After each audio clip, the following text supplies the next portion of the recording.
খুলেছে যমুনা রেল সেতু। যমুনা নদীর ওপর নির্মিত দেশের দীর্ঘতম রেলওয়ে সেতু পার হতে লাগবে 3 থেকে 5 মিনিট, যা উত্তরাঞ্চল সহ দেশের যোগাযোগ, বাণিজ্য ও অর্থনীতিতে যোগ করবে নতুন মাত্রা। সেতুর উদ্বোধন করেন রেলপথ মন্ত্রণালয়ের সচিব ফাহিমুল ইসলাম। যমুনা নদীতে বর্তমান সড়ক সেতুর পাশে নতুন এই রেল সেতুটি নির্মাণ করা হয়েছে।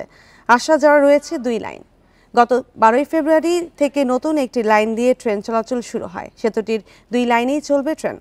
ডাবল ট্র্যাকের নতুন রেল সেতু দিয়ে ট্রেন চলতে পারেন 120 কিলোমিটার গতিতে। যমুনা রেল সেতু হয়ে চলা ট্রেনের আসন ভেদে ভাড়া বাড়বে 45 থেকে 160 টাকা পর্যন্ত, আর তা কার্যকর হবে 19 মার্চ থেকে।